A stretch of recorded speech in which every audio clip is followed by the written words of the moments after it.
சும்மா வாயில இடிக்க முடியாது வச்சுக்க சட்டமா சட்டத்தை பேசியா காது அறுத்து விட முடியாது என்ன பேச வர தெரியல உனக்கு இவ்வளவு மண்டகரமா உன் மண்டகரத்தை முதல்ல ஒழுக்கணும் உன் மண்டகரத்தை ஒடுக்கிறாத்த சரியா வரும் அப்படின்னு பாக்கலாம் சரி இரு கிளவி இரு நம்ம தான் வயசாயிடுச்சு ஏன் முறுக்கு இவ்வளவு முறுக்கு உனக்கு உனக்கு தான் வயசாகி போச்சு இவ்வளவு முறுக்கு எதுக்கு என்ன என்னங்க கதையை மட்டும் பேசுங்க பெண்களுக்கு தான் ஜாடை பேச மாட்டேங்குது அதிகமா இருக்கிறது ஒன்னே சொல்லுடா நீ இடமாட்டாங்க வெட்டி போட்டா 10 ஊரு சாப்பிடும் உன்னெல்லாம் ஒடிச்சு அடுப்புல வச்சாங்க ஏன் விறகு மாதிரி இருக்குண்ணா அப்படித்தானே இருக்கிறது ஏன் இருந்தா என்ன கழுகு சிறுத்தாலும் காரம் போகாது அது போட்டு வறுக்கிற விதத்துல வருது இல்லைன்னா ஒன்னுக்கு பிரயோஜனம் இல்லாம போய் அதான் உங்க கடாய காய வச்சு வறுத்து பாருங்க எதுக்கு ஏன் கடையில உமா வறுக்கணும் வறுக்க வேண்டியதை வறுத்தா போகும் சும்மா படப்படன்னு இருக்கும் ஏன் அப்படி கேட்டீங்கன்னா பார்த்தா அவைக்கிழவி ஆபத்துல முதல் மாத்தியாச்சு உன் காலடி மண் எடுத்து போய் சுத்தி போடணும் எனக்கு ஆக அவைக்கிழவி தமிழ் செருக்காக இருந்தால் அப்ப பார்த்தா முருகப்பெருமான் பார்த்து கிழவி என்ன அப்படி உட்கார்ந்துருக்கீங்க அப்படின்னு கேட்க பசிக்குதா அதான் பசிக்குதா அப்படின்னு கேட்ட உடனே அப்பதான் அதிகமான பசியப்பா சரி இந்த குடுக்கறதுக்கு போய் என்கிட்ட ஒண்ணு இல்ல வேணும்னா பழம் இருக்கு தரவா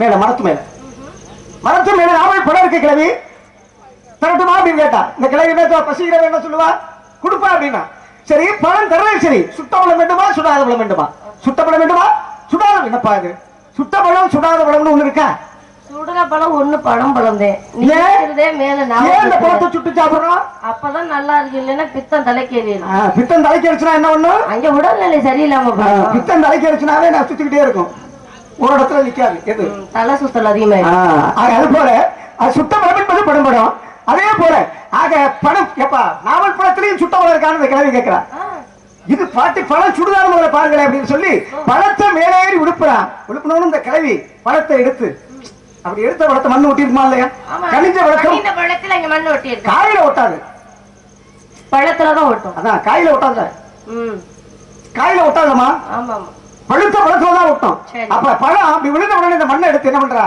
அப்படி கேள்வி ஊதுறா அப்படி 2 ஊதுன பாட்டி பழம் சுடுதான்னு கேட்டான் அப்ப கேட்ட உடனே அவளுக்கு அறிவு வந்துச்சு ஆகா தமிழிலே நம்ம பெரியாள் நினைச்சோம் அவதான் சொன்னா கருங்காலி கட்டைக்கு வயதான கோளாரி இரு கதளி தண்டுக்கு நானுமே பெருங்காலில் காரமே மேற்கின்ற இந்த காலையிற்கு நான் தோற்றேன் ஈரிரவு தூங்காது என் கண் என்று சொன்னான் ஏன்னா கருங்காலி கட்டையே உடைக்கக்கூடிய ஒரு கோடாரி சின்ன கடலி என்றால் என்ன வாழை இந்த வாழை மரத்தை வெட்டி சாஞ்சிருச்சு உடைஞ்சிருச்சு அப்படின்னாலாம் அவை கிழவி அது போல ஈரிரவு என் கண்கள் தூங்காமல் இருக்கவே என்று சொன்னாலாம் அப்ப தன்மை நல்லா இருக்கு ஏன்னா அப்ப என்று சொல்லக்கூடியவள் தமிழ் படித்தவள் தான் கொஞ்சம் செருக்கானவள் தான் ஆனா பாருங்களேன் யாரு கடவுளே தப்பு செய்தாலும் யாருக்கு உரிமை உண்டா கேட்பதற்கு தமிழுக்கு தட்டி கேட்கும் உரிமை உண்டா ஆனா இவனுக்கு கொஞ்சம் மண்டக்கணம் அதிகம் அங்க கதையில யாருக்கு தெரியுமா நக்கீரர் என்று சொல்லக்கூடிய புலவருக்கு என்ன மண்டக்கணம் அப்படின்னா தமிழ் படித்த செருக்கு அதிகம்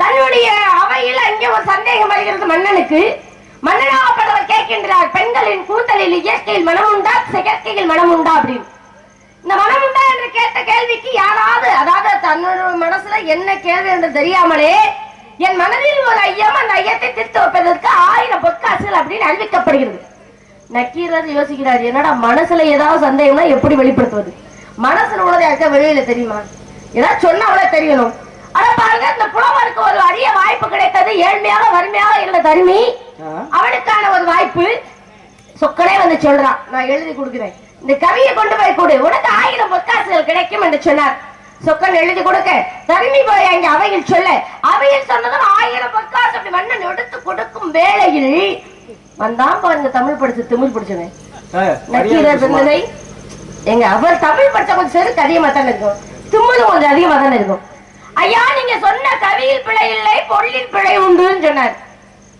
அப்படி பொருளில் பிழை உண்டு என்றால் அந்த பொருளை சொல்லுங்கள் சார் கவி என்ன படிக்கதானே தெரியும் எழுதி கொடுத்த அவனாச்சே பொருள் எப்படி சொல்லுதுன்னு நினைச்சார் அதனால அந்த 1000 பொற்காசும் தடைப்பட்டது எங்கே இந்த கவியை வடித்தவனை அழைத்து வா என்று சொன்னான் அழைத்து வந்த பிறகு சிவனே சொன்னான் பெண்களின் கூந்தலில் இயற்கை மனம் உண்டு இல்லை செயற்கை வாசனை திரவியங்கள் பூசுவதால் மனம் உண்டு என்று நக்கீரன் சொன்னார் ஓஹோ அப்படியா அப்படி இருந்தால் இங்கே வணங்கக்கூடிய மீனாம்பிகையின் கூந்தலிலும் செயற்கை வாசனை திரவியங்கள் பூசுவதால் தான் மனம் இருக்கா அப்படின்னு கேட்டார். அப்பதான் அவர் சொன்னாரு, ஒண்ணு தெரியலன்னு சொல்லிருக்கணும், இல்ல நான் பாக்கலன்னு சொல்லிருக்கணும். ஆமான்னு சொல்லிட்டார் நக்கீரன். இவனுக்கே கல்யாணம் ஆகல, திருமணம் ஆனா தானே பெண்களோட கூந்தல இல்ல மனைவியோட கூந்தல்ல வாசம் இருக்கா இல்லையான்னு தெரியும். நக்கீரனுக்கு திருமணம் ஆச்சா? கிடையாது. அப்ப என்னோட தன்மையில் திருமணமாகாத நீ என்னுடைய மனைவி மீனாம்பிகை கூந்தலில் மனம் இருக்கா இல்லையா உனக்கு அப்படி தெரியும்? இப்பதான் நீ பிள்ளை செய்த உங்களை பேச சொல்லல, நீங்க பேசிட்டீங்க இல்ல, உங்க மண்டபப்படி முடிச்சுன்னு நீங்க நிக்க, நான் பேசுறேன், நான் தான் பேசுறேன். இந்த தன்மையோட சொல்லும் பொழுது அப்பதான் சொல்றார், நெற்றிக்கண் திறந்து காட்டிய நெற்றிக்கண் பிறப்பினும் குற்றம் குற்றமே என்று சொன்னார். அப்பதான் சொன்னார், நீ சரியா இருக்கலாம், ஆனா தமிழ் படித்த திமிர்ல ஏங்கிட்ட எல்லாம் நீ ஆட்டம் போடணும்னு நினைக்காத, உன்னை பாவம் புண்ணியம் விட்டுட்டு போறேன் அப்படின்னு நினைச்சார் சிவபெருமான். நினைத்த நாள் நெற்றிக்கண் திறந்த பிறகு அவனை எரித்தான் நக்கீர பிறந்தகையை. மன்னன் கேட்டுக்கொண்டதுக்கு நாங்க அவன் வாழாவிட்டாலும் பரவாயில்லை, தமிழுக்கு அவை புலவர், அவன் தமிழ் வாழ வேண்டும் என்று அவனை மீண்டும் உயிர் பெற்று தாருங்கள் சிவனே என்று சொல்லப்படுதான். பாவம்னு மீண்டும் உயிர் பெற்று கொடுத்தார் நக்கீர பிறந்தகைக்கு. எதையுமே ஆராய்ந்து ஆலோசித்து அனுபவித்து சொல்ல வேண்டும். ஏன்னா ஒரு மனிதனுக்கு அனுபவம் தான் சிறந்த ஆசான் என்று சொல்வார்கள். அந்த தன்மையில நக்கீரன் சொன்னது தவிர பிறகு தன்னுடைய குருநாதர் அகத்தியரிடம் போய் கேட்டாராம், இயற்கையில் பெண்களின் கூந்தலில் மனம் இருக்கா இல்ல செயற்கை வாசனை திரவியங்கள் பூசுவதால் மனம் இருக்கா என்று. அப்பொழுதுதான் சொன்னார் லோபமுத்திரை, தன் மனைவி தன்னுடைய மனைவியின் கூந்தலில் இயற்கையிலே பெண்களின் கூந்தலில் மனம் இருக்கு, ஆனால் அனுபவிக்க தெரியாத நீ எல்லாம் இதை சொல்லலாமா? திருமணமாகாத உனக்கெல்லாம் அந்த வேலையா அப்படின்னு தன்னுடைய குருநாதர் சொல்லை கேட்டு பிறகு தெளிந்து கொண்டாராம் நக்கீர பிறந்தகை. அங்கதான் நீங்க தவறு பண்றீங்க. அணிவிக்க உணவோட அணிவிக்காதவனுக்கு தான் அனுபவம் வைக்கும் பக்குவம். காரணம் என்ன தெரியுமா? ராமன் வந்து என்ன பண்றாரு, மிதிரைக்கு போறான், ஜனகருடைய அரண்மனைக்கு போறான். அப்ப இவனுக்கு மண்டக்கணம், இவன் உள்ள நிக்க வேண்டியான, ஆனா இவனோட ஆட்டம் பெரும் ஆட்டம். ஏன் என்ன காரணம்? என்ன இதே மாதிரியே சீதா பிராட்டி என்ன பண்றா, அரண்மனை எப்படி உலாவிக்கிட்டு இந்த கூந்தலை விரிச்சு போட்டுக்கிட்டு அரண்மனை விரிச்சு போடுற, விரிக்காம கட்டி போடுற, உமக்கு என்ன? ஓ மண்டபடி முடிஞ்சுல ஒதுங்கி நில். அப்படி கூந்தலை விரிச்சு விட்டுட்டு என்ன பண்றா, அப்படி இப்படி தட்டி விடுறா கூந்தலை. அப்படி தட்டி விட்ட உடனே விஸ்வாமித்திரர், ராமர், லட்சுமணன் 3 பேரும் அப்படி உள்ள போக போறாங்க அரண்மனைக்குள்ள. அப்ப ஒரு முடி வந்து இவளுடைய மயிறு, ஒரே ஒரு முடி, ஆக அந்த ஒரு முடி வந்து விழுகுது, அது ராமனுடைய கையில விழுகுது. அவர் ராமனை பாக்குறாரு, இப்படி அந்த முடியை எடுத்து இப்படி பாக்குறாரு. அட அட அட, இவ அழக பாருங்க, இவளுடைய கண்ணு பிடித்தா இருக்கணும், இவளுடைய மூக்கு பிடித்தா இருக்கணும், இவளுடைய உதடு பிடித்தா இருக்கணும், இவளுடைய கை சொல்ற கேளுமா, இவளுடைய கை விரல் பிடித்தா இருக்கணும் அப்படின்னு ராமன் பார்த்த உடனே இவள் ஒரு சாமுத்திரியாலட்சணம் புரிந்தியவள். சாமுத்திரியாலட்சணம் எப்படி இருக்கணும்? நேர்மையான வளர்த்தி, கூந்தல் எங்க இருக்கணும், கூந்தல் கீழே இருக்கணும், அந்த கண்ணு இருக்கே கண்ணு அப்படியே மீனை போல கெண்ட மீனை போல துள்ளணும், அந்த இதழ் இருக்க இதழ் அப்படின்னு வர்ணிச்சார் ராமர். அப்ப நேர பார்த்தாவே வர்ணிச்சான். இப்படியெல்லாம் இருக்கக்கூடிய பெண்தான் இவள் வந்து ஒரு முடிய பார்த்தோன்னு கண்டுபிடிச்சாங்க. அத அனுபவத்தால சொல்லல ராம. ஆக அதற்கப்புறம் தான் அப்படி பார்த்தா மேல, அவளும் பார்த்தா, அண்ணனும் நோக்கினார், அவளும் நோக்கினார். காதல் அங்கே வளர்ந்தது. இவன் தான் என் கணவன் என்று அவள் முடிவு செய்தார், இவள் தான் என் மனைவி என்று ராமனும் முடிவு செய்தார். அதுக்குத்தான் நீ சொன்னான், அண்ணனும் நோக்கினான் அவளும் நோக்கினான். நீ சொன்னீங்க செண்பகபாண்டியன். செண்பகபாண்டியன் என்ன பண்ணா, இத்தனை நாள் அவனுக்கு சந்தேகம் இல்லையா, எவ்வளவு நாளும் மனைவியோட வந்திருப்பான், அவளை நாள் சந்தேகம் இல்லை. அப்ப பக்கத்திலே போகல அவருக்கு, ஏன்னா அப்போ அந்த பொம்பளை பிடிக்கல அவருக்கு. என்னமோ அன்னைக்கு பிடிச்சு போயிருக்கேன், அவன் தலையெழுத்து பூராத்தையும் பிடிச்சு போய் அன்னைக்கு புலவர்களை போறான் கொள்ளணும், இவங்களுக்குள்ள சண்டை எடுத்துக்கணும்னு அந்த ஆளுடைய முடிவு இருக்கு. அன்னைக்கு போறான், போய் இந்த கூந்தலை அப்படியே பக்கத்துல போய் வாமா அப்படின்னு கட்டி தெழுவுறான். கழுவும் போது பாக்குறான், என்னடா இது கூந்தல் இவ்வளவு மனமா இருக்கு, இன்னி விட தொடக்கூடாது, எது முதல்ல இந்த சந்தேகத்தை தீர்க்கணும் அப்படின்னு அறிக்கை விடுறான். நீங்க சொன்ன மாதிரியே, ஐயா எனக்கு ஒரு சிறு சந்தேகம், நான் செண்பகபாண்டி எனக்கு ஒரு சின்ன சந்தேகம்ப்பா, பெண்ணுடைய கூந்தல்ல இயற்கையாவே மனம் உண்டா? இயற்கையா மனம் உண்டா? இல்ல ஒன்னுட்ட கேட்டா தெரியுமா? உங்களுக்கு சொன்னது புரியுமா? இல்ல நீ இல்லமா வாசி வெறுத்த முடிவர் அல்லவா? பொம்பளை பிள்ளைய பார்த்திருந்தாலே தெரியும். இல்ல திருமணம் செஞ்சுதானே தெரியும், அனுபவப்பட்ட ஆளுக்கு தான் தெரியும். அப்படித்தானே நாங்க பெண்கள் எங்கள் கூந்தலில் மனம் இருக்கு நாங்க சொல்லலாம், உங்களுக்கு தெரியுமா? இல்லமா என்னமோ கற்பூர வாசல் கழுதை கிட்ட காட்ட மாதிரி ஏதாவது புரிய போதா? ஆமாமா அது நியாயம் தான். ஏன் அப்படின்னா கற்பூர வாசனை கழுதைக்கு தெரியுமா? நான் நல்லா சொல்லுவேன், இந்த கழுதை என்ன பண்ணுமா, மேல வார்த்தையை கத்தும், மேல வார்த்தை ஏன் கத்து தெரியுமா? மேல வார்த்தை கத்திட்டு கடைசியில கீழே பார்த்துட்டு புரு அப்படிங்குமா. இங்க இது வரைக்கும் இங்கதான் நின்னோம்னா இல்ல அங்கதான் நிக்காது. மேல பார்த்தே கீழே பார்க்காது. மேல பார்த்தே கத்தவங்க ஆகாரம் ஆகாயத்துல பறந்துகிட்டு இருக்கமே, இதை விடவா ஒரு சும்மா அப்படின்னு கடைசியில கீழே பார்த்துட்டு போகுமா. ஏன் இன்னும் தலையில தான் நிக்கிறமா நம்ம அப்படின்னு. ஏன் அப்படின்னா அந்த அந்த கதையை ஆகக்கூடாது. ஆக பாக்குற அந்த கழுதைய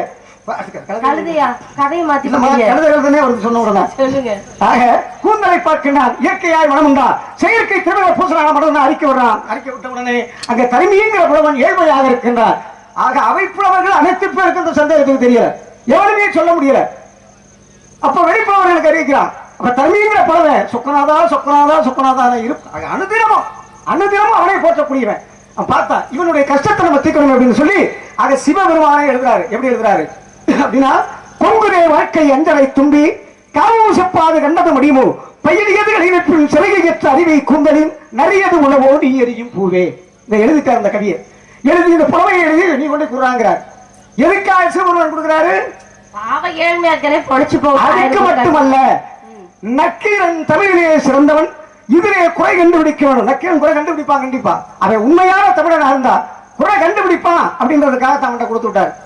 ஏன் தெரியாதவன்கிட்ட கொடுத்து விடணும்? இதை போய் பார்த்த உடனே உன்னுடைய பாட்டிலே விளை இருக்கின்றது அப்படின்னா, ஆக பாட்டிலே விளை இருக்கின்றோன்னா எவன்டா சொன்னவன் இவர் வந்தாரு, நீ யார் அப்படின்னா அதுக்கு தான் சொன்னான். நெற்றிக்கண்ணை திறப்பினும் குற்றம் குற்றமே அப்படின்னா, சங்கரிப்பது உங்கள் குலம் சங்கராக்கிய உணவு அப்படின்னா, உன்போல் சங்கரை அறந்துண்டு வாழ்வோம் முன்போல் இறந்துண்டு ஒரு நாளும் வாழ மாட்டோமே என்று வாழ மாட்டோம் அப்பயே சொல்லிட்டான். சங்க அழைத்து வளையல் செய்து அதை விற்றுக்கோட வாழ்வோம் நக்கீரர் குடும்பம் நாங்கள் உன்னை எடுத்து வாங்கி சாப்பிட மாட்டோம். சின்ன விஷயம் என்ன தெரியுமா? இதுல நக்கீரன் பெரியாளா சிவபெரியான் பெரியாளா? நக்கீரன் தான் பெரியாள். ஏன் உன்போல் இறந்துண்டு வாழ மாட்டோம் அப்படின்னா பாரு. அப்ப புலமையாள கேள்வி பண்ணல, புலவர்களை கேள்வி பண்ணலவன் அவன் என்ன சொன்ன, உன்போல் இறந்துண்டு வாழ மாட்டோம். சிவபெருமானுக்கு என்ன வேலை? என்ன வேலை? பிச்சை எடுத்து உன்போல் இறந்துட்டு வாழ மாட்டோம், உன்ன மாதிரி பிச்சை எடுத்து வாழ மாட்டோம்ன்றாங்க அப்படின்னு அப்பா சுட்டி காட்டினா. ஆக அதுக்கப்புறம் தான் இந்த வார்த்தையை சொன்னவன் அப்படின்னு நக்கீரா அப்படின்னு 3 கண்ணை திறந்தாரு. நெற்றிக்கண்ணை ஒரு கண்ணை திறந்தாரு. அப்பா நெற்றிக்கண்ணை திறப்பெரும் குற்றம் குற்றமே அப்படின்னா, ஆக நக்கீரை எரித்தார். தமிழிலேயே சிறந்தவனாக திகழட்டும் நக்கீரன், உன்னுடைய வாழ வேண்டும் என்று வரலாறு பேசட்டு அப்படின்னு அன்னைக்கு சொன்னான். காரணம் என்ன? இப்படி எத்தனையோ பிரச்சனைகள் இருக்கு. அப்பேற்பட்ட தன்மையில் தாங்களும் ஒரு சில இடத்தில் உங்களுடைய ஆதிக்கத்தையும் ஆணவத்தையும் காட்டியிருக்கீங்க. என்ன காரணம் அப்படின்னா, நாரத மகரிஷி மிகப்பெரிய யோசனை சொல்பவர், முன்னாடி வரக்கூடிய விஷயத்தை பின்னாலே எடுத்துரைப்பவர். இந்த இரும்பு கடலைன்னு ஒரு கடலை, இந்த கடலையை கொண்டு போய் யாரிடம் கொடுத்தாலும் 30 தேவியர்களிடம் போய் கொடுக்கிறார். வறுத்து கொடுங்கள், இதை சாப்பிட வேண்டும் என்பதற்காக. இரும்பு கடலையை போய் யாராவது வறுக்க முடியுமா? ஆனா பெண்களும் வறுத்து பார்த்தார்கள். 30 தேவியர் சக்தி, அங்க மகாலட்சுமி, கலைவாணி என்று 3 தேவியரும் வறுத்து பார்க்கிறார்கள், வறுக்க முடியவில்லை. பூலோகம் வந்தார். வந்தவுடனே அத்திரி மாமுனிவர் அனிஷா தேவியிடம் கொடுத்தார். கொடுத்த உடனே பெண்மணியால் வறுத்து உடனே கையில் கொடுத்து விட்டார். சரி கொடுத்தாலே வாங்கி சாப்பிட்டு பேசாம போகும் தானே. அது வறுத்தது யாருன்னு சொல்லி போய் அங்கே காமிச்சாராம். நீங்கள்லாம் பெண்கள் தான், கடவுள்கள் தான், தெய்வங்கள் தான் என்று சொன்னீர்கள். உங்களால் வறுக்க முடியாத கடலையை கூட பூலோகத்தில் வாழக்கூடிய அத்திரி மாமுனிவர் அனிஷா தேவி கற்புத்தன்மையிலா வறுத்து விட்டார். எப்படி சும்மா சொன்னாலும் பரவாயில்ல, கற்பின் தன்மையிலா வறுத்து கொடுத்தா இரும்பு கடலை அப்படின்னு சொன்னார். அப்பதான் சொன்னாங்க, அப்ப நாமெல்லாம் கற்பின் தன்மை கொண்டவர்கள் இல்லையா? அந்த கற்பின் தன்மையை சீரழிக்க வேண்டும் என்று 3 தேவியர்கள் நினைச்சு சொன்னாங்க. 30 தேவர்களையும் அந்த அனிஷா தேவியிடம் போய் யாசகம் வாங்கி வாருங்கள். எப்படி? நிர்வாணமான அந்த பெண்ணுடன் யாசகம் வாங்கி வாருங்கள் சொன்னாரு. இந்த 30 தேவியரும் தேவர்களை அனுப்பி வைக்கிறாங்க. சிவன், பிரம்மா, விஷ்ணு 3 பேர் வராங்க. தன்னுடைய இடத்தில் வருவதை பார்த்து அம்மா பிச்சான் தேவி என்று கேட்ட பொழுது வீட்டுக்குள்ள நம்ம அழைச்சு உணவு பரிமாறும். நீங்க இப்படி உணவு பரிமாறினா நாங்க சாப்பிட மாட்டோம், உங்களுடைய ஆடைகளை அவிழ்த்து விட்டு நிர்வாணமாக எங்களுக்கு உணவு பரிமாறலாம் நாங்க சாப்பிடுவோம்ன்றாங்க. யாராவது சொன்னா கேட்டுக்க முடியுமா? அப்பெண்மணியால் தன்னுடைய கூந்தல்களை அவிழ்த்து விட்டு அங்கங்களை மறைத்து அந்த நிர்வாணமாக பிச்சைகளை இட்டுக் கொண்டிருக்கும் பொழுது வாயு பகவானை ஏவினார் சிவன். இந்த வாயு வருகின்றாரே என்று நினைத்து தன்னுடைய அங்கங்களை மறைத்து நினைச்சு பார்த்தா வந்தது சாதாரண ஆள் கிடையாது. 3 பேர் இப்படி சாதாரண வருவதும் கிடையாது. தன்னுடைய கையில் இருந்த கங்கை என்று சொல்ற புனிதமான நீரை எடுத்து தெளித்து 3 பேரை குழந்தையா மாத்திட்டான். குழந்தையா மாத்தி தொட்டில போட்டு பால் ஊட்டி தூங்க வச்சுட்டான். இப்ப தலைக்கணை எங்க போயிருச்சு? இந்த 30 தேதின்னு போய் சொன்னாங்கல்ல, அவங்க எல்லாம் நினைக்கிறாங்க எங்க தன்னுடைய கணவன்மார்கள் வரவில்லையே. சரி, அந்த பெண்மணியாரிடம் போய் கேட்போம். 3 பேரும் இங்க பூவுலகம் வருகிறார்கள். 3 பேர் பூவுலகம் வருகையில பாக்குறாங்க, எங்க என்னுடைய கணவன் 3 பேர் கேட்கிறாங்க.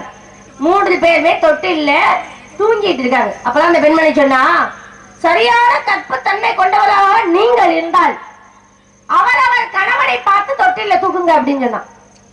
எப்படி ஒரு தன்மை! தொட்டில்ல குழந்தை, இந்த குழந்தை யாரு சிவன், யாரு பிரம்மா, யாரு விஷ்ணு அப்படின்னு சக்தியாகப்பட்டவளும் அங்கே கலைவாணியாகப்பட்டவளும் மகாலட்சுமி ஆகப்பட்டவளும் 3 பேரும் அந்த தூக்குங்க அப்படின்றான். இது சொன்ன உடனே 3 பேர் திகைத்து பார்க்கிறாங்க. ஏன்னா தன்னுடைய அறிவுக்கு மீறிய ஒரு சக்தி உண்டு எல்லாருக்கும், அவர்களாலே தூக்க முடியல. அதனால்தான் 3 பேரும் ஒரு உருவமாக காட்சி அளித்தார்களாம். தத்தாத்திரியர் என்று சொல்லக்கூடிய ஒரு கோயிலும் ஆலயமும் ஒரு தெய்வமும் உருவானது காரணம் இவர் பண்ண வேலை, இந்த நல்ல மனுஷன் பண்ண வேலை. அதனால்தான் 30 தேவியிடம் இருக்கக்கூடிய பொண்ணும் பொருளும் யாரிடம் கொடுத்து சென்றார்களாம்? அனுஷா தேவியிடம் கொடுத்து சென்றார்கள். அந்த அனுஷா தேவியிடம் வனவாசம் சென்ற ராமனும் சீதையும் உணவு உண்டு கழிப்பதற்காக சென்ற பொழுது அந்த பொண்ணும் பொருளும் சீதைக்கு பரிசாக அனுஷா தேவி கொடுத்தால், அந்த பொண்ணும் பொருளும் தான் ராவணன் பர்ணசாலியுடன் பேச்செடுத்து தூக்கிட்டு போகும் பொழுது ஒரு இடத்தில் கட்டி போட்டிருந்தாலும் பொட்டலமாக தேவி கட்டி போட்டிய பட்டலம் தான் அங்கே தேவி பட்டணம் அப்படின்னு உருவானதுன்னு ஒரு கதையும் சொல்லப்படுது. இதான் காரணம். ஏன்னா காட்டுக்குள்ள போய் நிறைய வச்சிருந்தா கிடையாதுல்ல. அப்ப யார் கொடுத்தா? தன்னுடைய திறமைகளை அறிய நாத மகரிஷி கொடுத்த இரும்பு கடலை வைத்து கொடுத்த அத்திரிமா முனிவர் அனுஷா தேவி கொடுக்கப்பட்டது நகைகள் எல்லாம். இதுதானே காரணம். உங்களுடைய வேலை என்னவோ அதை மட்டும் பார்த்துட்டு போகுது. ஏன் இல்லாத வேலையெல்லாம் பாக்குறீங்க? ஒக்கோகம் படித்தவன அக்காலம் வருவான்னா மரியாதை பேசு. நான் என்ன தவறா சொல்லிவிட்டேன்? ஒக்கோகம் என்ற ஒரு நூல் இருக்கின்றது. அந்த நூலிலே ஆண் நாள், அதாவது பொருத்தம் பாக்குறாங்க பாத்தீங்களா, அது மாதிரி மனிதனா பிறந்தவன் பொருத்தம் உண்டு. 4 ஜாதி ஆணும் உண்டு, 4 ஜாதி பெண்களும் உண்டு. ஆமா ஆமா. மான் ஜாதி, முயல் ஜாதி, கால ஜாதி, குதிரை ஜாதி. மான் ஜாதி பெண் தன்னுடைய கணவனை தவிர பிறரை திரும்பி பார்க்க மாட்டா. இது முதல் ஜாதி. 2ஆம் ஜாதி பெண் முயல் ஜாதி, இல்லறத்திலையும் நாட்டம் இல்லாம வாழ்க்கையிலையும் நாட்டம் இல்லாம இருப்பா 2ஆம் ஜாதி. 3ஆம் ஜாதி கால ஜாதி. காலைய மஞ்சு வீட்டுல விட்டு விட்டா அப்படி அப்படி திரும்பி பார்க்க அப்படி பார்க்க. அது மாதிரி ஏமா இந்த மாதிரி மாடு இருந்துச்சுன்னு வச்சுக்கவே, அது குத்துற மாடு இருக்கா, இந்த ரேஸ் மாடு இருக்குவாரு, அது இப்படித்தான் இருக்கணும். அப்பதான் நல்லா போகும் வேகமா ஓட்டத்துல. எது ஏன் அப்படின்னா கணவன் ஊர்ல இருப்பான். கணவன் ஊர்ல இருக்கும் போது நகையெல்லாம் போட்டு விடுவான். நம்ம வீட்டுல இருக்கோம், நகையெல்லாம் போட்டுக்கிட்டு வீதியில நப்பாவாரு.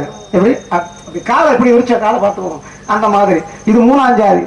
ஆனா அந்த 4ஆம் ஜாதி பொம்பளை தாய்மார்கள் வச்சுக்க கூடாது. ஏன்னா அது நூல் சொல்றது. இந்த 4ஆம் ஜாதி பொண்ணு இருக்காவாரு பாதி நேரத்துக்கு மேலதான் ஊரை சுத்துவா. அது கணவனுக்கு அடங்க மாட்டா, மொத்த பிள்ளைகளுக்கு அடங்க மாட்டா, ஊருக்கு அடங்க மாட்டா, உலகத்துக்கு அடங்க மாட்டா. ஏன் அப்படின்னு சொன்னீங்கன்னா, நீங்க சொன்ன முதல் ஜாதி பெண் ஆறு அனுசுயா, சந்திரமதி முதல் ஜாதி பெண், அதுபோல சாவித்ரி முதல் ஜாதி பெண். ஆனா இன்னொரு பார்த்தாங்க 4ஆம் ஜாதி பெண் ஆறு ரேணுகாதேவி. எது ரேணுகா தேவி 4ஆம் ஜாதி பெண்ணா? உண்மை. என்ன எப்படி கணவனுக்கு மட்டும் கட்டுப்பட்டு வாழ்ந்திருந்தால் முதல் ஜாதியாக இருந்திருப்பார். காரணம் என்ன? ஆற்றிலே போய் குடம் எடுக்காமல், குடத்தையே எடுக்காம போய் ஆற்று மணலிலே குடம் செய்து தண்ணி முகழ்ந்து ஆகிய கணவனுக்கு பாத பூஜை பண்ணக்கூடியவர், சமண கைமுனிவருக்கு பாத பூஜை பண்ணக்கூடியவர். ஆனா ஒழுங்கா இருந்தாளா? இல்ல. காரணம் என்ன? அதே வர தண்ணி எடுக்க ஆத்துக்கு ஒரு நாள் போறா, மணல்னால குடத்தை செஞ்சிடறா. அப்படி தண்ணி மோக்க போற நேரத்துல அசுரி தேவர்கள் அந்த வழிய ஆகாயத்துல போறான். அத தண்ணீரை பார்த்தாவாரு, அடடா இவ்வளவு அழகானவர்களா அப்படின்னு நினைச்சாவாரு. மனதினா தொட்டாத்தல் இல்ல, மனசால நினைச்சாலே அவருடைய கற்பனை தன்மை போச்சுன்னா அந்த காலத்துல. மனசால நினைச்சாவாரு, மணல் கூட உடஞ்சு போச்சு, போன ஆளா காணும். எங்கடா மனைவியை காணும் ஞானகிருஷ்ணனால பாக்குறாரு முனிவர். ஆக கற்பின் தன்மை தன் மனதினாலே கெடுத்துக் கொண்டாள் அப்படின்னு சொல்லி யாரு மக பரசுராமன் கூப்பிட்டாட்டே, பரசுராமன் இங்க வாடா அப்படின்னு. தாயோடு பிறந்தவள் சந்திரமதி. ஆமா. வில்லோடு பிறந்தவள் வில்லோடு விதுரன் பிறந்தான். சரி. கவச குண்டலத்தோடு பிறந்தவன் கவச குண்டலத்தோடு பிறந்தவன் கர்ணன். உண்டா இல்லையா? காய்ச்சலம்போடு பிறந்தவள் கண்ணகி. கண்ணகி. அதோட ஆக அது போல கோடாரியோடு பிறந்தவள், கோடாரியை வாங்கி கொண்டு வந்தவன் பரசுராமன். ஆக கோடாரியோடு பிறந்து கொண்டா, அதை வாங்கி கொண்டு வந்தவன்னு சொல்லலாம். அப்படின்னா அது பிறந்ததா கோடாரியோட தான். ஆக கோடாரிய எடுத்துக்கிட்டு வர்றான். சின்ன தந்தையை கேட்கும் போது, உன்னுடைய தாய் கற்பின் தன்மை இழந்துட்டா, நீ என்ன பண்ற? நேர போய் கோடாரினால கழுத்தை விட்டுட்டு வாடாண்டார். தாயில் சிறந்த கோவிடவில்லை, தந்தை சொல்லுக்கு வந்துடவில்லை. தந்தை சொல் வந்துடும் தான் அப்படியே நேரம் போனா இவ எங்கதான் ஓடுறது? அந்த உடம்பு வச்சுட்டு ஓட முடியுமா? கதையில உன்னை சொல்லுவிடாமா, உன்னை சொல்லுவிடா நானு. இல்லம்மா அப்படி ஓட முடியுமா? இந்த மாதிரி ஓடி பார்த்துச்சு. எவ்வளவு வந்தாங்க வச்சுக்கிட்டு என் கூட இறங்கி ஓடனா ஒன்னாலும் ஓட முடியாது. ஆமாமா பார்த்தேன், பிகில் படம் பார்த்தேன். அந்த படத்துல ஒரு அம்மா வருது, அது நீங்கன்னா அது மிகப்பெரிய ஒரு சிறந்த கதாபாத்திரம். கதாபாத்திரம் தான், இதுவும் கதாபாத்திரம் தான், பெரிய பாத்திரம் தான். என் பாத்திரம் பத்திரம், அது உங்க பாத்திரத்தை பத்திரமா அடி வாங்கி போயிடலாம். இல்லம்மா இதுவும் கதாபாத்திரம்னு சொன்னி ஏமா கோவப்படுற? காரணம் என்ன? இந்த மாதிரி ஓடி பார்த்துட்டு முடியல. கடைசியில் என்ன பண்ணது? ஒரு ஏகாரி பெண்ணுடைய வீட்டுக்குள்ள போய் நுழைஞ்சு பண்ண அந்த அம்மா என்னமா உனக்கு பிரச்சனை அப்படின்னு. அம்மா அழுகிற பாட்டமா உனக்கு என்ன பிரச்சனை? என்னுடைய மகன் ஆக கோடாரி எடுத்து என்ன வெட்ட வர்றான், அதனால என்ன நீ காப்பாத்துமான்னு சொன்ன உடனே இந்த பெண்மணி என்ன பண்றா, தன்னுடைய ஆடைய ரேணுகாவிடமும் ரேணுகாவுடைய பரசுராமுடைய தாயினுடைய ஆடையை இந்த அம்மாவை அணிஞ்சுக்கிட்டு இந்த அம்மா என்ன பண்ணுது, ரேணுகாவினுடைய ஆடையோடு அப்படி முக்காடை போட்டுக்கிட்டு இந்த அம்மா வெளியில போகுது. போன உடனே அம்மா இல்லை அப்படிங்கிறான். இவ வேணும்னே ஒரு அந்த ஏகாரி பெண்ணு ஓடும்போது போய் என்ன பண்றாரு, தலையை வெட்டிடுறாரு. தலையை வெட்டிட்டு பார்த்தா வேற பெண்ணு.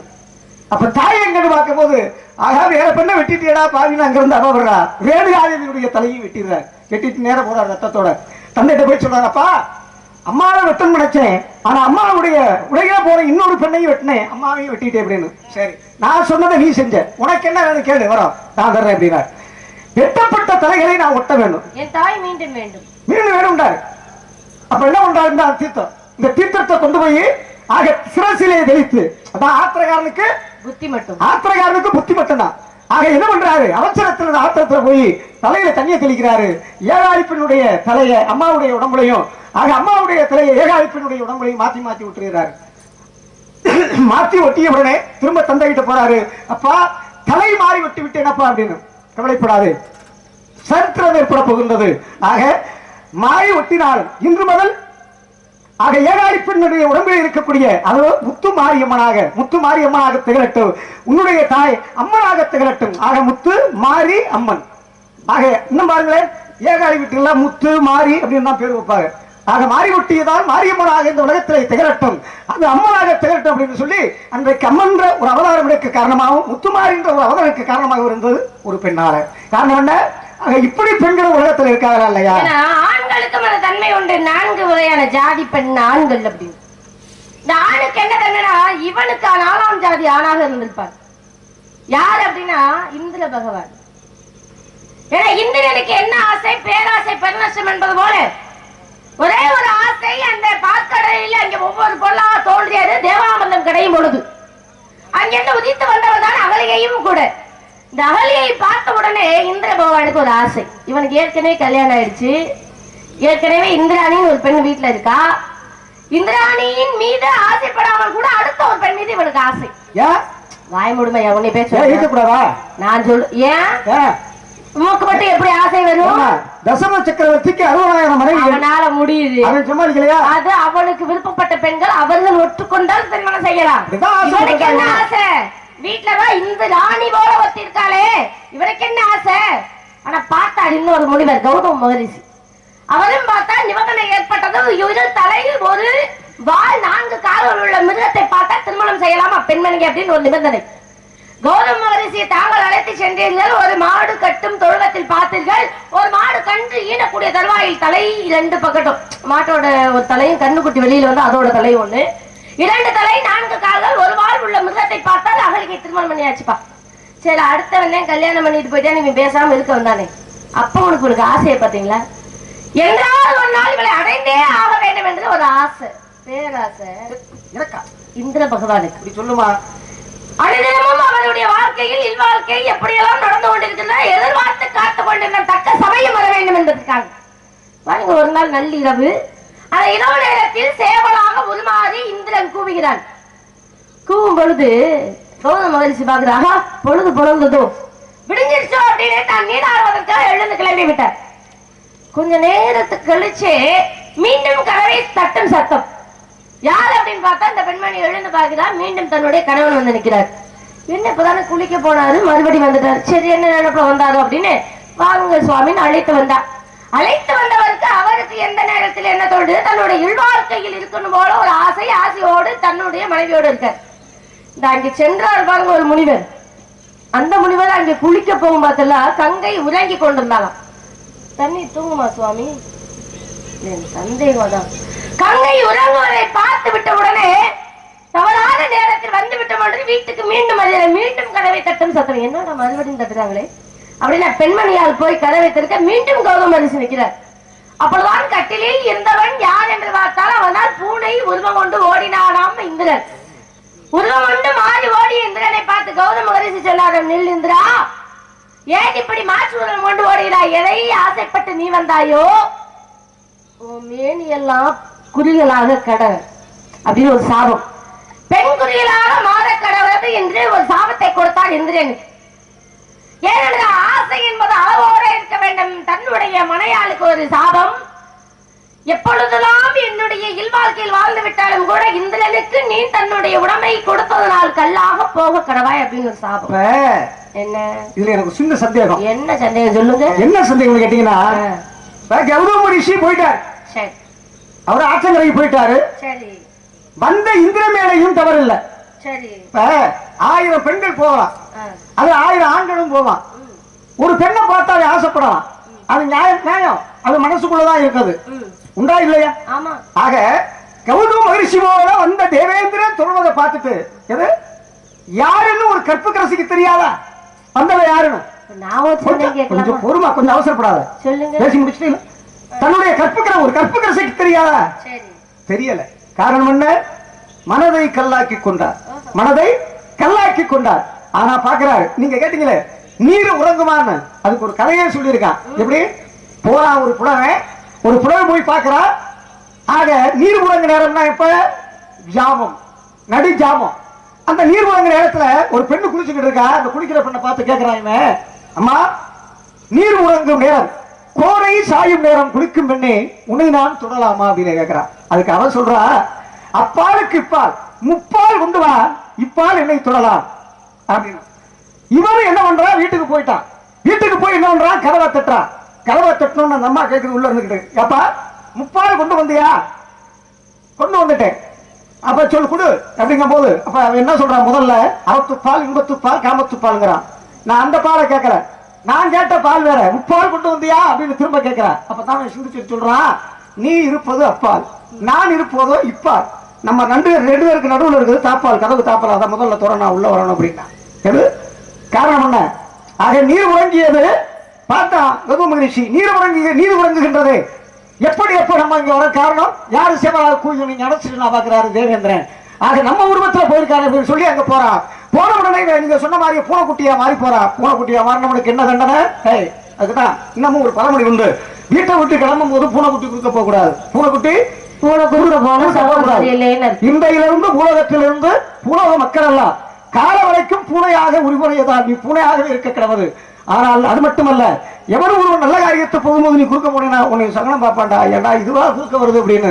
ஆக அதனாலதான் நம்ம குறுக்க போனா வீட்டுல இருந்துட்டு ஒரு சொம்பு தண்ணியாவது குடிச்சிட்டு போகணும் பாரு. ஆக இது அந்த நாளே வந்தது. ஆனா 1000 யோடிகளாக போக கிடவுது. எது மேல நீ ஆசைப்பட்டு வந்தியோ அதுவே உடம்பு ஊரம் ஆக கிடவுன்னு சாமி கொடுத்தார். கொடுத்த உடனே அப்பதான் தேவேந்திரன் கேட்டான், ஐயா இந்த சாபம் எனக்கு எப்ப தீரும்? நான் தெரியாம செஞ்சுட்டேன் தவறு, இந்த சாபம் எனக்கு எப்ப தீரும்? எப்ப தீரும்னா, முருகன் என்று சொல்லக்கூடியவன் சிவபெருமானுடைய வெற்றி கண்ணிலே 6 தாமரை மலர்களிலே 6 குழந்தைகளாக அவதரிக்கப் போகின்றார், 6 முகனாக. அந்த 6 முகனுக்கு கீழே எது அது சூரபதுமனை வதம் செய்ய போகும் பொழுது நீ மயிலாக மாறுவார். மயிலாக மாறி ஆக முருகனிடம் போய், ஐயா உங்களை நான் சுமந்து போறேன்னு கேளு, உங்களை நான் சுமந்து போறேன் சூரங்கிட்ட அப்படின்னு கேளு. அவர் பாடம் உன் மேல எப்ப படுதோ உடம்புல இருக்கிறது பூரா பின்னாடி வந்துடும். அப்ப மயிலாக மாறியது. இந்த மயிலுக்கு பாத்தீங்களா வால் பகுதியில கண்ணு கண்ணா இருக்கும். அது யாரும் அந்த இந்திரனுக்கு கொடுத்த சாபம் அங்கே நிறைவேற்றப்பட்டது. வால் பகுதியிலே வந்தது தேவேந்திரனுக்கு உடம்புல இல்லாம. அதனாலதான் மயிலுக்கு வாலிலே கண்ணாக இருக்கக்கூடியது. அப்பதான் கௌதம ரிஷி இந்த பெண்ணை பார்த்து கேட்கிறாரு, நீ எல்லாம் பொம்பளையா? முதல்ல நீ ஒரு பொம்பளையா? கனவை யாரு, அடுத்த மாற்றாடு யாருன்னு தெரியாது. நீ எல்லாம் என்ன, நீ மனசை கல்லாக்கி வச்சு இருந்ததுனாலே நீ கல்லாக போக கிடவுது அப்படின்னு சாபம் கொடுத்தாரு. அந்த அம்மாண்டாச்சு கல்லாயிருச்சு. கல்லாய் கேட்குது, ஐயா ஏன் சாபம் எப்ப தீரும் அப்படிங்கும் போது, ஆக ராமாயணம் நடக்க போது அந்த ராமாயணத்திலே ராவணன் ஒரு வீர தீரன் வருவார்.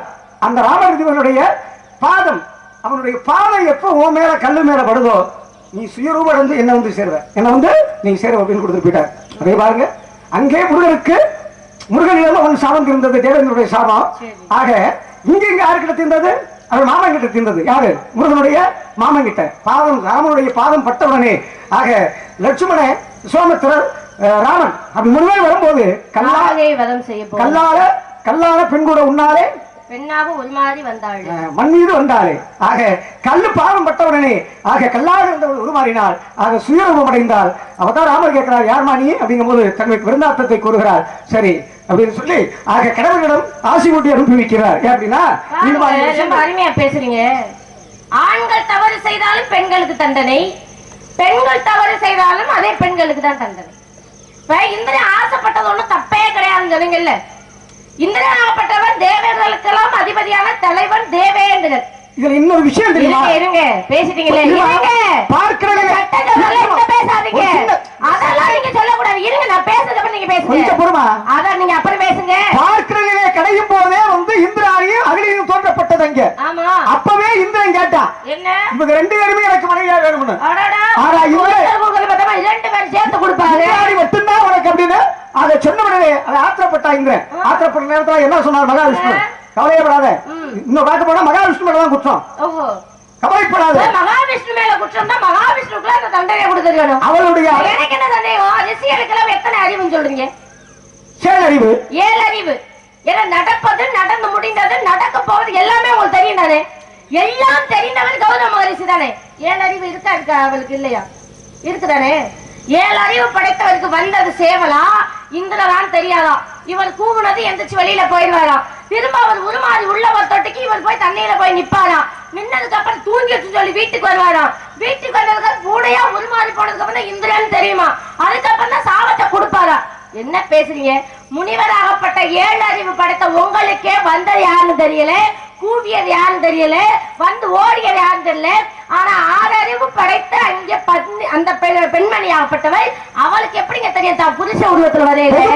முனிவர்களுக்கே தன்மை என்ன? பிரம்ம முகூர்த்தத்துல போய் நீரிலே நீங்க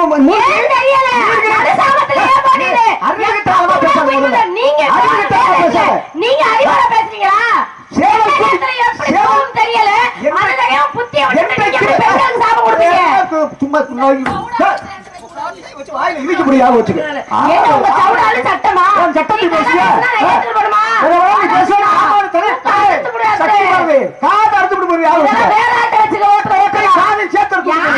என்ன பேச வர தெரியல, எப்படி பேச எல்லாமே தெரியும் சொல்றீங்க. யார் வந்தது என்ன நடக்குமோ தெரியாதா? யோசிக்க முடியாதா?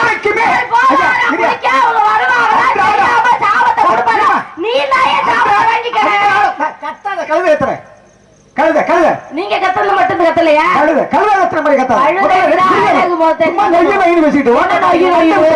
யாரு அன்றாட உழைக்க போறா ஒரு மனிதன்? யாரு? சேவல் கூப்பிட்ட உடனே எந்திரிக்கிற ஒரு பெண்கள்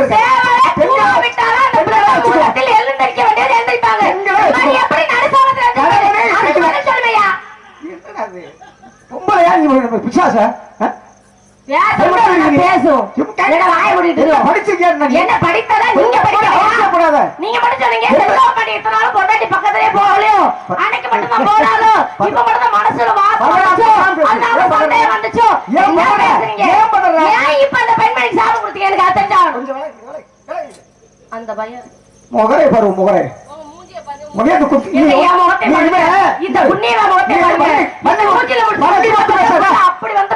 பள்ளி போட்டு பேசாத. உங்க ஊர்ல போய் குழா சண்டையில இந்த சண்டையை வச்சுக்க. என்ன அங்க எதுவும் குழா சண்டை பணம் பேசவே கிடையாது. நீங்க பேசுறீங்க பாருங்க, பேசணும் தெரியாம நீ ஆண்டவரா பேசுற. நீங்க கணவனுக்கு கட்டுப்பட்ட கற்பு கலசினாரு. எல்லாமே தெரிஞ்சவன் தானே. முனிவர் தான் கொஞ்சம் வருமா? முனிவர் தான் போறாரு. முனிவர் ஏன் போறாரு? சொல்ற கேளுமா. ஏன் போறாரு? எனக்கு அது கேளுங்க. வீட்டுல கணவனுக்கு மனைவி. சரி, கணவன் வந்து மனைவி சொல்ல கணவன் கேட்கணும். கேட்கணும். ஆமா. சரி, மனைவி சொல்ல கணவன் கேட்கலாம். கணவன் மனைவி கேட்கணும். ரெண்டு தான் கேட்கணும். அதானே உண்மை. இப்ப கணவன் எந்திரிச்சு போறான். இந்த அம்மா எந்திரிச்சு போகும்போது விழிச்சுத்தானே இருந்திருக்கணும். விழிச்சுதானே இருந்திருக்கணும். இது நடிச்சாலும் பிரம்ம முகூர்த்தம் கிடையாது. இந்த ஆளுக்கு எதுவும் பைத்தியம் முடிச்சு அத தூக்கத்துல இருந்து எந்திரிச்சு கௌதம ரிஷி போயிட்டாரா? எல்லாம் தெரிஞ்சவர் ஏன் எந்திரிச்சு போறாரு? இன்னும் பாத்தியா முட்டாத்தனமா பேசுறீங்க. எங்க நீதிமான்கள் இருக்காங்க, சொல்லுங்க. 20-30 பேர் பாத்துக்கிட்டு இருக்கீங்க. அந்த பெண்ணு முடிச்சிருக்கா. ஏன் இந்த கணவனுக்கு இவருக்கு தெரியாதா? இவளுக்கு ஆறு அறிவுதாங்க. இருங்க, அப்ப அவ கற்பகரசி இல்லைங்கறியா? ஏன் இவன் அறிவு இல்லையேங்கறியா? அங்கதான் முட்டாள்தனம் பண்ற. கற்பகரசி அறிவு இல்ல, அவனுக்கு தெரிஞ்சிருக்கு. அவனுக்கு ஆறு அறிவுதான், அப்ப 7 அறிவு கிடையாது. எல்லாம் தெரியாதுன்னு சொல்றீங்க. அவ கற்பகரசி இல்லைன்னு சொல்றீங்க. நீ சொன்ன மாதிரியா கற்பின் தன்மையை பயன்படுத்தி கணவனுக்காக இரும்பு கடலையே வறுத்து கொடுத்தா ஒருத்தி. ஆமா, அவளும் பொம்பளைதானே? சரி, இவனும் பண்ணுவாரு.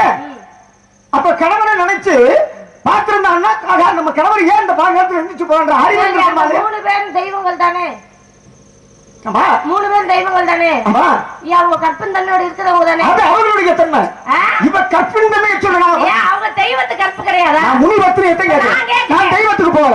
தெய்வத்துக்கு கற்பு கிடையாதா? தெய்வத்துக்கு போகல, கெட்ட முனிவத்திரிக்கு தான் நான் சொல்றேன். அப்ப முனிவருக்கு கற்பு கிடையாதா? ஆணுக்கு கற்பு இல்லையா? உனக்கு என்ன புரியல நான் சொல்றது? நான் சொல்றது உங்களுக்கு புரியுதா புரியலையா? பெண்களுக்கு மட்டும்தான் கற்பு இருக்கா, ஆணுக்கு இல்லையா? ஆணுக்கும் கற்பு உண்டு, பெண்களுக்கும் உண்டு. இருக்குல்ல? ஆமா. அப்ப ஏன் நீ எந்திரிச்சு போன? எனக்கு அது பதில் சொல்லு. உனக்கு எல்லாமே தெரியும்ல, நடந்து முடிந்த விஷயமும் தெரியும்ல, நடக்க போறதும் தெரியும்ல, இப்ப நடந்துகிட்டு இருக்கிறது எல்லாம் தெரியும்ல. தெரிஞ்ச நீ எதுக்கு எந்திரிச்சு போன? தெரியாம போயிட்டாரியா? அவளும் தெரியாம புருஷ உருவம் தான் படுத்துறாயா? என்ன பிரச்சனை? அப்ப அப்ப உண்மை. ஏன்னா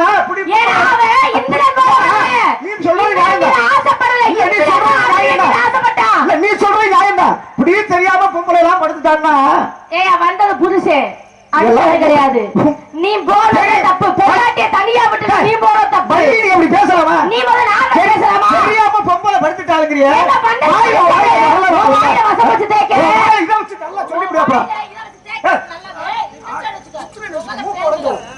என்ன பேசுற? முதல்ல யார் வந்தா? பொம்பளையும் தெரியாம படுத்துட்டாங்க. எனக்கு ஒரே விஷயம் கேளுங்க. இந்திரன் வந்தாரா? இந்திரன் உருவத்துல வந்தாரான்னு மட்டும் என்ன சொல்லுங்க. இந்திரன் உருவத்துல வந்து அகலிகை போய் படுத்தாளா? அதை மட்டும் சொல்லுங்க. யாருங்க தப்பு? இந்திரன் உருவத்துல வந்து அகலிகை படுத்தாளா? சொல்லுங்க, நீங்க சொல்லுங்க. எப்படி வந்தாரு? இருக்கா? பேசாத. அப்படிலாம் சொல்லக்கூடாது. எனக்கு நியாயம் கிடைச்சாலும் இந்திரன் உருவத்துல வந்து அகலிகை இந்திரன் மீது ஆசைப்பட்டு தன் உடம்பை அவருக்கு இடையாக்குனா? சொல்லுங்க. வந்தது புருஷ உடம்புல, புருஷ உருவத்துல வந்தாரு. புருஷ உருவத்துல வந்தவரை எப்படி நீங்க தள்ளி நில்லுங்க சொல்ல முடியும்? சாபத்தை கொடுத்துட மாட்டாங்களா? சின்ன விஷயம் சொல்றேன். நான் கேட்டது என்னன்னா, முனிவரே எல்லாம் தெரிஞ்சவரே அவருக்கு ஏன் இந்த தன்மை உண்டு? ஏன் சாபத்தை கொடுக்கணும் கேக்குறேன். நியாயத்துக்கே வர்றேன். சீதையை கொண்டையும் அசோகத்தை வச்சிருந்தா ராவணேஸ்வரன். ஏன் அந்த கடைக்கு நீங்க போறீங்க? நியாயம் வேணுமா இல்லையா? நீ வேணா நியாயத்தை சொல்லுங்க. சொல்லுங்க. யசோதனத்துல வச்சிருக்கான். அசோகவனத்துல வச்ச சீதையிட்ட என்னென்னமோ உரிவாய் பாக்குறான். ராவணேஸ்வரன் உண்டா இல்லையா? உண்டுதான், உண்டுதான். கடைசி வரைக்கும் அவன் ஏத்துக்கிட்டாளா? ஏத்துக்கல. ராமராக கூட போனான். ராமராக கூட போனான். ஆனா அவனால நெருங்க முடியல. ஆமா, அப்பதான் என்ன பாருங்க. இப்ப நீங்களே எனக்கு ஒரு வாய்ப்பு கொடுத்திருக்கீங்க. நல்ல வாய்ப்பு தான் கொடுக்கிறேன். நல்ல வாய்ப்பு என்ன தெரியுமா? ராவணன் பல உருவம் எடுத்து சீதை பக்கத்துல போறார். ஆனா அவருக்கு அப்பெல்லாம் தொடரணும்னு தோணுச்சு சீதைய. எப்பொழுது ராமனோட உருவத்தை ராவணன் எடுத்தாரோ சீதையை கூட தொடர்ந்து சொல்ல. ஏன்னா அடுத்தவன் மனைவின்னு தன் மனசுல என்ன வந்துச்சு. அப்ப உருவம் எடுத்தது அங்க பாருங்களேன். தன்னுடைய இந்திரன் போல போனா அந்த பொண்ணு ஏத்துக்க மாட்டா அப்படின்னு தெரிஞ்சு தாம் புருஷன் போல உருவத்தை எடுத்து வந்தவர் இந்திரன். இப்ப இந்திரன் போல வந்தா அந்த பெண்ணு ஏத்துருப்பாளா? யாண்டா நீ ஏன் வீட்டுக்குள்ள வரனே அப்படின்னு அவ கேட்டிருப்பா.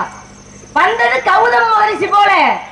அப்ப அந்த உருவத்தோட வந்தா தன் கணவன் தானே வந்தான்னு நினைக்க மாட்டாங்களா? இல்ல இடத்தை மாத்திர ஏதோ சரி. ஏன்னா இந்த கீழே விழுந்தாலும் மண்ணு வெட்டாத மாதிரி என்கிட்ட பேசக்கூடாது. எத்தனையோ உருமாறி போனாலும் கூட சீதை தன்னுடைய நிலையிலிருந்து மாறல. மனத்தன்மையில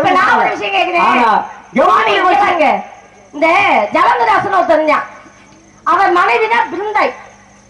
பிருந்தாய் கிட்ட யார் போனா தெரியுமா? மகாவிஷ்ணுவே போறாரு. கடவுள் போறாரு. எப்படி போறாரு? தன்னுடைய கணவன் போலவே போனாராம். ஏன் அவர் மகாவிஷ்ணுவாவே போயிருக்கலாம்ல, பெருமாளாவே போயிருக்கலாம்ல. ஆனா கணவன் போலே ஜலந்தராசன் போலே உருமாறி போனாதான். இந்த அம்மாவுக்கு ஒரு தன்மை என்னன்னா, புருஷன் வந்ததும் பாத பூஜை செய்து பிறகுதான் மேல முகத்தை பாப்பாளாம். பாத பூஜை செய்து மேல பாக்குறாரு. கணவன் உருவத்துல வந்தவரை பார்த்த உடனே பெருமாளாக மாதிரி காட்சி கொடுக்கிறாரு. தான் மனசுல நினைச்சிருந்தேன் கணவன் போல கால் இருக்கு கை இருக்கு மூஞ்சி இருக்குன்னு பார்த்துதானே பாத பூஜை செஞ்சா. செஞ்ச உடனே மாறி காட்டினது என்ன நினைச்சா, தன்னை தானே எரித்து கொண்டாளாம். அப்ப வந்தவங்க எல்லாம் அவங்கவுங்க உருவத்துல வந்திருக்கானுங்க. பெண்கள் அப்பதான் நினைப்பாங்க யாரு என்ன உருவத்துல வந்தாங்க. பெருமாள் மாறி எங்க ஜலமுதா சம்பவம் வரல. ஏன் அவனை அழிக்கணும்னா பெண்ணோட கற்பின் தன்மையை முதல்ல சீரழிக்கணும். பெருமாளாக மாறல, பெருமாளாக மாறினதுக்கு அப்புறம் கற்பின் தன்மை எப்படி கிடைக்கும்? ஓம் பேச்சா யா ஒரு பெண்ணை தொட்டா கற்பின் தன்மை கிடைக்கும். இல்லைன்னா மனசால இவன் அழகா இருக்கான்னு நினைச்சா கற்பின் தன்மை. அந்த அம்மா நினைச்சது புருஷன் பெருமாள் புருஷன் நினைச்சதாம பாத பூஜை பண்ணா. இப்ப மனசால புருஷன் நினைச்சு மேல பார்த்தா பெருமாளுக்கு நான் புருஷன் நினைச்சு மனசால நினைச்சிட்டு சொல்லி தன்னை எரித்து சாம்பலாக்கி கொண்டா. அப்பவே பெருமாள் அழுகிறாரு, கண்ணீர் விழுகுது. ஏன் துளசியா முளைக்கிறா? தன்னால் ஒரு பெண் இறந்து விட்டாலே ஆனந்த கண்ணீர் வெடித்தார். இன்னொரு விஷயம் தெரியுமா? அதுக்கு முன்னாடி என்ன பண்ணாரு தெரியுமா? ஆக இந்த பெண்ணை தொடக்கூடாது அப்படின்றது என்ன இருந்துச்சு அவருக்கு. ஆனால் ஆக பாத பூஜை பண்ணோடனே இப்படி தொட்டு தூக்கினாரு பாருங்க. தூக்கி பார்த்த உடனே அவ தெரிஞ்சுக்கிட்டார் யாரு நீ அப்படின்னு. அப்பதான் பெருமாள் உருவத்தை காட்டுறாரு.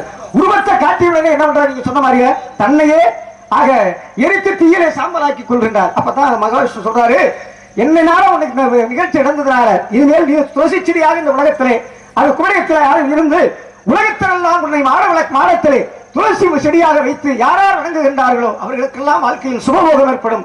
பாவம் செய்திருந்தாலும் அந்த பாவம் தீரும் என்று சொல்லி மகாவிஷ்ணு கொடுக்கிறார். தெரிஞ்சுக்கிட்டவர்களும் ஒண்ணு, தெரிஞ்சு கெட்டவர்களும் உண்டு. சரியா? கெடுதல் தான் மனசுல என்ன இருந்தா கெட்டு போயிடலாம். இப்ப வாக்குதானத்தை சொல்லுங்க. இனிமே அடுத்த முறை தர்க்கத்தை வேற பகுதியில் வச்சுக்கிறோம். பேசுவோம் என்ன பார்க்கலாமே. விவரம் கேட்கணும்னு சொன்னேன். அந்த விவரம் என்ன? எப்ப கேக்குறாங்க? எல்லாம் பேசி முடிச்சதுக்கு அப்புறம். ஏமா ஒரு பாட்டாவது கதை பாட்டு பாடிடுவீங்க? ஏங்க கதை பாட்டு மட்டும் பாருங்க.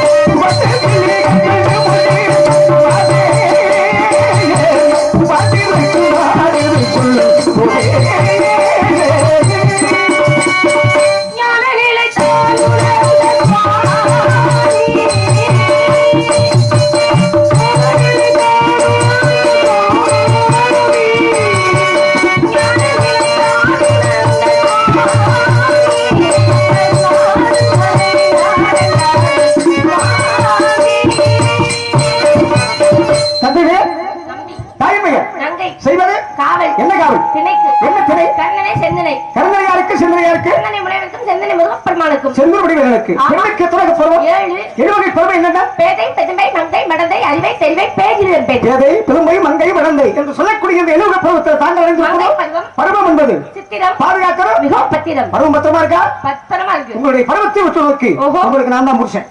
பார்த்து வந்திருக்கேன். பார்த்து வந்தீரா? நான் மகிழ்ச்சி தாங்களே இம்புட்டு பேசுகிறீரே. பார்த்து வந்த மாப்பிள்ளை இம்புட்டு பேச மாட்டார். நான் பேசுவதை மட்டும் ஆமா போடுற ஆம்பளையா தான் பாத்துருவாங்க. இல்லைன்னா வேணாம். எப்படி நீ பேசுறா? ஆமா மட்டும் போடணும். அது அவன் தான் இம்புட்டு வாய் பேசுறதெல்லாம் ஆம்பளை எல்லாம் மாப்பிள்ளை வர சொல்றேன், கேட்டு பாரு. அப்படியா? அனுசரிச்சு கொண்டு போமா. அதெல்லாம் ஆமா போடுவா. சரியான மாப்பிள்ளைய சொல்லுங்க பாக்கலாம். இதோ படித்தவள அழகனவள அடிமேல் அடிகடிச்சா அம்மியோ நேரப்பா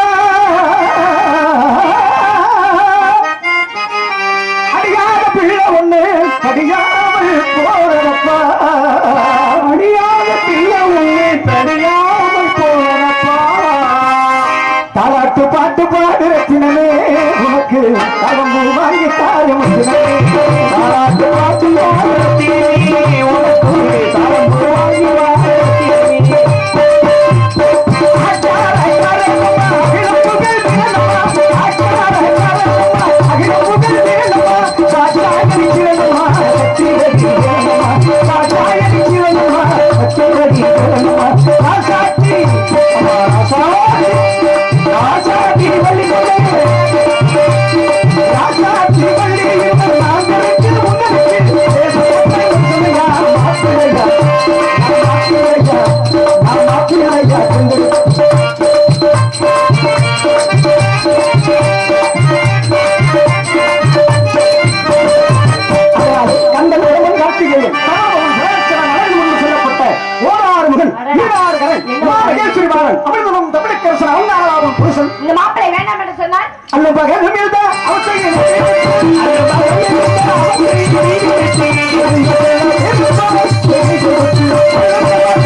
எனக்கு பறிந்து கொண்டு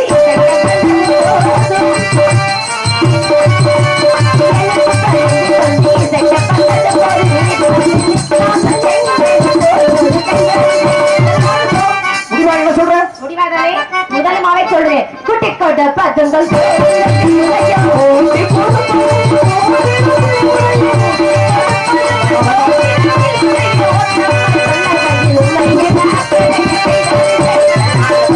என்ன சொன்னால் நாட்டிற்கு கூட்டி கொடுப்பது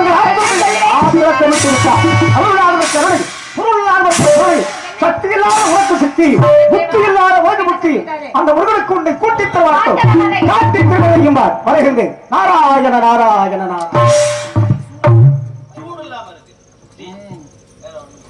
முருகா வேலவா கண்டாகடவா உண்மை காப்பதற்கெல்லாம் இப்படி எல்லாம் இந்த கொசுவோட பேசி நான் பாதி ஜீவனை போயிட்டேனே சீக்கிரமாக வந்து என்னை ஆட்கொள்ள வேண்டும் பக்த கோடிகளெல்லாம் உங்களுக்காக காத்துக் கொண்டே இருக்கிறார்கள் நிறைய பேர் அவருக்காக பார்த்துக்கிட்டே இருக்காங்கல்ல இங்க பாப்பாங்க முருகன் வருவதை அதெல்லாம் தலைமையை காத்துக் கொண்டிருக்க வேலவா வேற